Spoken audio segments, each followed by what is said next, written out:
देखा है तो पुली में क्या होता है, यहाँ पे हल्की सी ग्रूविंग होती है। ग्रूविंग मतलब जो गहराई, देखा है?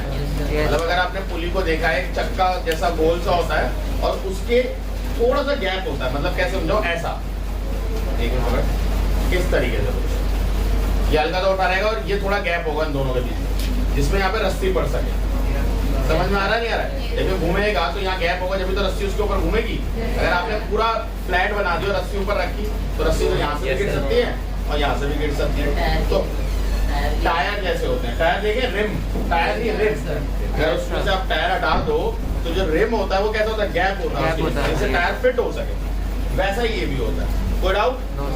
सबसे पहले जो आपके सिलेबस में दैट इज फिक्स पुली, वो क्या है, फिक्स पुली। तो फिक्स पुली नाम बता रहे क्या करेगा, फिक्स होगा। ठीक है, फिक्स पुली क्या है, खत्म।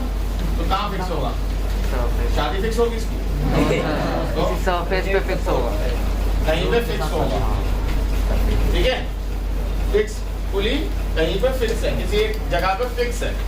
ठीक है, अब ये क्यों यूज करते हैं, ध्यान से देखो। यहाँ से रस्सी डाली और यहाँ से रस्सी निकाली, यही होता है।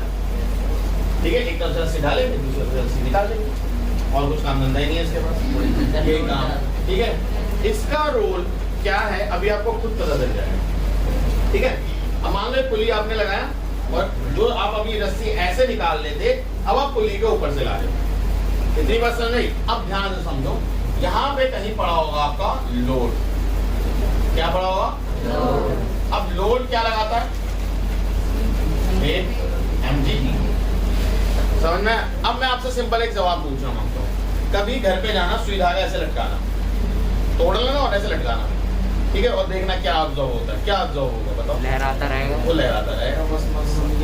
ठीक है, हवा में उड़ता जाए, मेरा लाल दुपट्टा काइंड होगा। तो ऐसा ऐसा लड़कों नहीं, लड़के को दूसरा गाना सोचे अपने भाई। ठीक है, तो वो लहराएगा। बट उसी धागे को अगर आप पत्थर के साथ टांग दो तो क्या होगा, तब भी लहराएगा। अब बाहुबली बन जाएगा, अब न लहराएगा। तो क्यों ऐसा, क्या हुआ, जो पहले नहीं था और बाद में आ गया, उस पत्थर का वेट।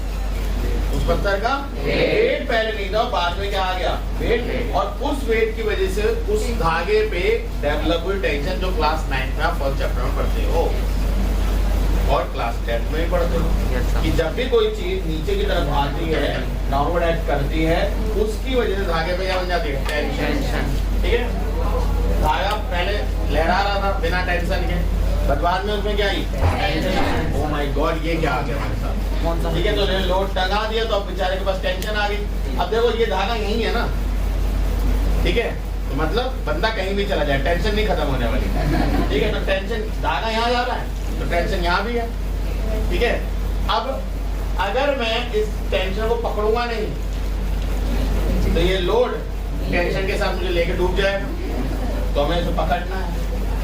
तो हमने क्या लगाना होगा, अब इमेजिन करो यहाँ पे आपने टांग दिया करीब करीब 100-200 किलो का वजन, और यहाँ हमारा पहलवान भाई हिमांशु भाई जैसे पहलवान को बुला कर दिया पकड़ने के लिए, तो टेंशन की वजह से डूब जाएंगे। ठीक है, अपनी सोने की चेन ले है ना। तो हो क्या रहा है भाई, यहाँ पर जो लोड है उतना, उसकी वजह से क्या बना, टेंशन। अब वही टेंशन यहाँ आया, तो ये टेंशन को बैलेंस करने के लिए आपको जो एफर्ट लगाना होगा वो कितना होना चाहिए, कम से कम, जो टेंशन को बैलेंस करे। समझे आया नहीं है? तो एफर्ट किसके इक्वल हो जाता है, यहाँ से टेंशन के, और यहाँ पे भी वेट किसके इक्वल हो जाता है, टेंशन। कोई समझ में आया नहीं है? और इस वेट को हम क्या बोलते हैं, लोड। तो मैं से एल से रिप्रेजेंट कर रहा हूँ। ठीक है, अब मैकेनिकल एडवांटेज क्या था, लोड अपॉन अभी आऊंगा एफर्ट। ठीक है, अब लोड कितना है, लोड किसके, वेट W टेंशन के इक्वल है, यानी लोड टेंशन के इक्वल, तो यार टेंशन लिख सकता हूँ, और एफर्ट भी किसके इक्वल है, ओहो बड़ी टेंशन है, क्या आया, और 1 जब होता है हमें तो उसका मतलब क्या होता है, चेंज इन डायरेक्शन। तो ये आपको कुछ फायदा नहीं पहुंचा रहा, सिवाय आपकी फोर्स जो आप डायरेक्ट ऐसे उठा रहे थे, अब आप ऐसे खींचो। जो आप पहले ऐसे उठा रहे थे, नीचे से फोर्स ऊपर की तरफ लगा रहे थे, अब आप ऊपर से नीचे की तरफ फोर्स लगा रहे हो। समझ में आया? अब एक चीज ध्यान रखो जो इसमें बहुत इंपॉर्टेंट है, ठीक है? अब हम आते हैं वेलोसिटी रेशियो में। अब क्या आते हैं? अब वेलोसिटी रेशियो में वेलोसिटीज की बात करते हैं। क्या हम सिर्फ वेलोसिटी से निकाल सकते हैं? नहीं, हम displacement of effort upon displacement of load से भी निकाल सकते हैं। तो मतलब एफर्ट ने कितना डिस्प्लेस करा और लोड ने कितना डिस्प्लेस करा। अब मुझे एक चीज बताओ, यही रस्सी है जो यहाँ आ रही है, ठीक है? यही रस्सी है जो यहाँ से यहाँ आ रही है। मैंने यहाँ से रस्सी खींची 1 मीटर, वहां से कितना उठेगा? 1 मीटर ही उठेगा। कोई है जो इस बात को समर्थन ना कर रहा हो, कुछ और बोलना मांग रहा हो कि नहीं सर आपने एक उठाया वहां से 2 उठ जाएगा? किसी के मन में ऐसा ख्याल तो नहीं है ना? यहाँ पे आपने खींचा 1 और वहाँ उठा 2। ऐसा दुकानदार के साथ होता है, तुमने दिए 10 रुपए, गुल्लक में जाते जाते वो बन गया 20 रुपए। ऐसा दुकानदार मुझसे जरूर मिलवाए, ठीक है? ऐसा कहीं नहीं होता भाई। आप जितना खींच रहे हो उतना ही उठेगा। यानी अगर आपने x मीटर डिस्प्लेस करा एफर्ट, तो x मीटर ही लोड ऊपर उड़ जाएगा। समझ में आई बात? नहीं है? तो यहाँ इसका मतलब क्या है? x खींचा तो x उठा, कट गया, वेलोसिटी रेशियो कितना है? अब एक चीज को समझो, ये चीज मुझे समझानी थी तुम्हें, और ये मैंने पहले भी बोली, वो आप पुलिस सिस्टम में बहुत क्लियरली देख पाते हो। अगर मैं बोलूं कि अभी हमने कौन से केस की बात करी? Ideal case. बट अगर आइडल ना हुआ, प्रैक्टिकल हुआ, तो जितना लोड उठा रहा है उतना एफर्ट नहीं लगेगा, उससे ज्यादा लगेगा। फ्रिक्शन भी है। फ्रिक्शन भी है। आपको इसको संभालना तो है। अगर इसे मूव कराना तो भाई फ्रिक्शन भी तो है रस्सियों में, उसको भी तो ओवरकम करना है आपको।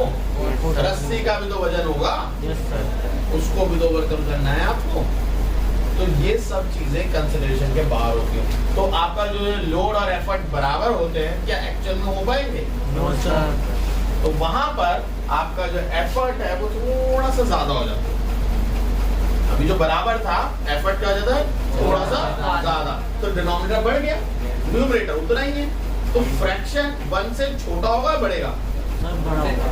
छोड़ो, सोचो जल्दी सोचो। लोड उतना ही है, मान लो 10/10 था, अब नीचे क्या होगा? 11, 12, 13 यानी कुछ बड़ा होगा। 1 से छोटा होगा। और अगर वो 1 से छोटा है तो मैं क्या वेलोसिटी रेशियो अभी बताऊंगा। तो ma क्या होगा? Less than 1। इसमें प्रैक्टिकल केस है। अब वेलोसिटी रेशियो में जरा देखना, वेलोसिटी रेशियो में कहीं फ्रिक्शन इन्वॉल्व है? वो किस चीज की बात कर रहा है? लोड की? वो तो डिस्प्लेसमेंट की बात कर रहा है। तो डिस्प्लेसमेंट आपके फ्रिक्शन में क्या ला रहा है?